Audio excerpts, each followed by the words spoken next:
আসসালামু আলাইকুম, সবাই কেমন আছেন? আলহামদুলিল্লাহ আমরা ভালো আছি। তো নতুন আর একটি ভিডিওতে সবাইকে স্বাগতম জানাচ্ছি। দুপুরে রান্না করার জন্য সব কিছু রেডি করে নিছি। এখানে ডাটা কেটে নিছি, আর এখানে চিংড়ি মাছ ভিজিয়ে রাখছি, বড় যে চিংড়িগুলো ওইগুলো। তো চিংড়ি মাছ দিয়ে ডাটা দিয়ে রান্না করব, আর করলা ভাজবো। ওই যে করলা আর আলুর সাথে কেটে রাখছি। করলা ভাজি হবে, আর চিংড়ি মাছ দিয়ে ডাটা দিয়ে মানে একটা ঝোল তরকারি করব। গরমের মধ্যে ঝোল তরকারি ভালো লাগে। কাটাকাটি সব শেষ করে ফেলছি, এখন শুধু রান্নাটা বসিয়ে দিব আস্তে আস্তে। গরমের মধ্যে যত তাড়াতাড়ি রান্না করা যায়।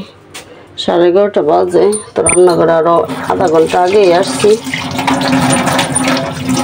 এগুলো এখন ধুয়ে পরিষ্কার করে তারপর রান্নাটা বসিয়ে দিব।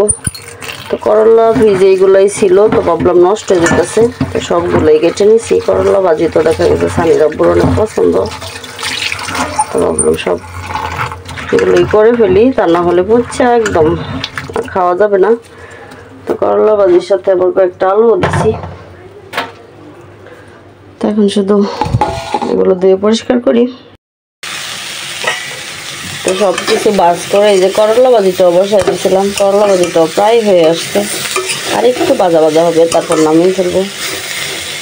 ওরা দেখুন কেমন নাড়াচাড়া করতেছে। গরমের মধ্যে দেখা গেছে করলা ভাজি খেতে ভালোই লাগে, খারাপ লাগে না। আর একটু ভাজবো। আর এখানে সব ধুয়ে পরিষ্কার করে রাখছি।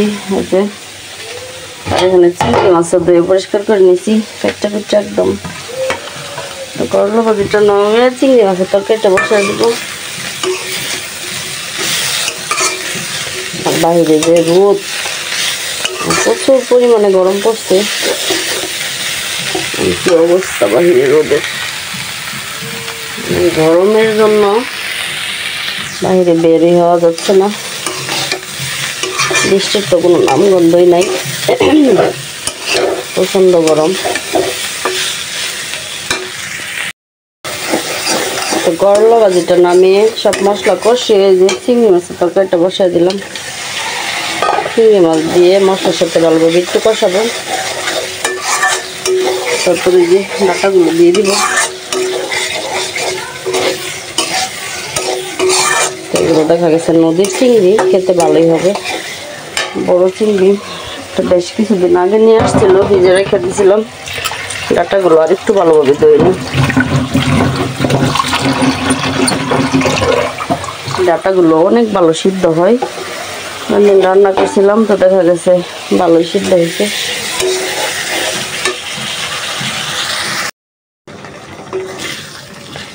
তো চিংড়িগুলো ভালোভাবে যে কষায় নিয়েছি, আর এখন ডাটাগুলো দিয়ে দিব। সাথে একটা কাঁচামরিচও দিয়ে দিছি একবারে সাথে।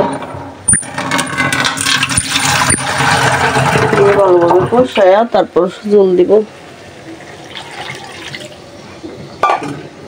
পানি দিয়ে সুন্দর মতন কষাই, কষায় তারপরে জল দিব।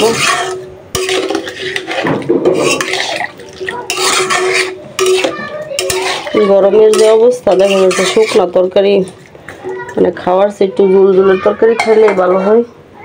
গরমের মধ্যে আর বোনা টাইপের তরকারি আর খেতে ভালো লাগে না। গতকালকে মাছ বোনা করছিলাম, তো এগুলো দেখা গেছে রয়ে গেছে, তো জলটা কমায় দিছি। ডাটাগুলো আছে, তো তরকারিটা আমার হয়ে গেছে, নামায় ফেলবো এখন। এই যে এরকম মাখো মাখো টাইপের ঝোল থাকবে। জলটা অফ করে দিই। বাইরে প্রচণ্ড রোদ, দেখা গেছে গোসল করলে যেরকম লাগে না করলেও এরকমই লাগে। মানে এখন যদি গোসল করি তাহলে দেখা গেছে মানে শরীরের কোনো তাপমাত্রা একদম কমে না,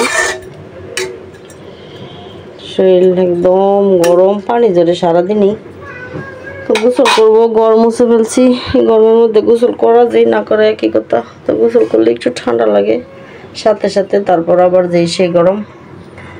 তো রান্না বান্না সব শেষ, আর গরমের মধ্যে রান্নাঘর থেকে তাড়াতাড়ি বের হতে পারলে বাঁচি। তো এখন সময় হচ্ছে বিকাল 5:30। প্রচন্ড গরম লাগতেছে। সানিরা বলতেছে লেবু শরবত বানানোর জন্য। লেবু শরবত বাস করে ফেলছি। তো বলতেছে গুড় দেওয়ার জন্য। খেজুরের গুড় সামান্য একটু গুঁড়ো দিয়ে দিই। তো বলতেছে গুড়ের শরবত নাকি খুবই মজা। এগুলো হাতে বানানো গুড়, শীতের সময় বানিয়েছিলাম। এখানে চিনিও দেওয়া হয়েছে, গুঁড়ো দেওয়া হয়েছে। তাই শরবতটা গলে নেই, বরফ পানি দিয়ে দিই। যা গরম পড়ছে, মানে দেখা গেছে গরমের মধ্যে একটু শরবত খেতেই ভালো লাগে। ঠান্ডা পানি, শরবত এগুলো এত গরম মানে সহ্য করার মতো না।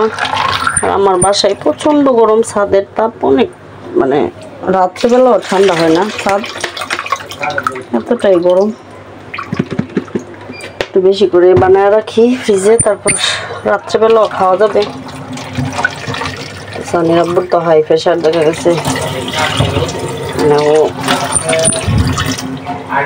প্রেশারের মানে বেশি গরমের চোটে প্রেশার হাই হয়ে যায়। বেশি করে পানি দিলাম, আর বেশি করে লেবুও দিছি কাটটা। শরবতটা বানানো হয়ে গেছে। এই গরমের মধ্যে আপনারা বেশি বেশি করে শরবত, পানি, স্যালাইন এগুলো খাবেন। তো আমার অবস্থা খুবই করণীয় হয়ে গেছে, মানে 2-3 দিনে শরীরে একদম চিল্লা গরমের, মানে পাটা একদম চিল্লা গেছে গরমের জন্য। আজকে আবার ওষুধ আনতে হবে, প্রচন্ড তাপ। তো শরবত রেডি, দেখেন কত সুন্দর হয়েছে, লাল টকটক করতেছে। সানের উপরে দিই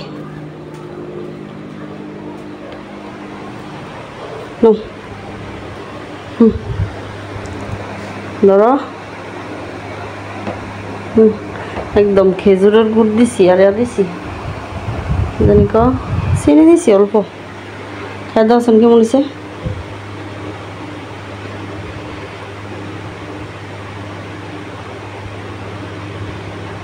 ফ্যানের রুমও কয়টা? 3টা। তারপরে ওই কি গরম, বাতাস কিছু লাগে না। মিষ্টি হয়েছে, ভালো হয়েছে। প্রচুর গরম। হ্যাঁ, এই ফ্যানের বাতাস একটু ঠান্ডা লাগে।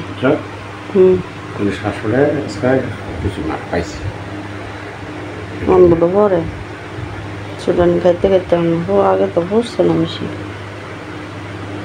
তো গরমের মধ্যে আপনারা বেশি বেশি করে শরবত খাবেন আর ঠান্ডা পানি খাবেন। দেখেন কেমন গরম, ফ্যানের বাতাস একবারে আগুনের মতো লাগতেছে।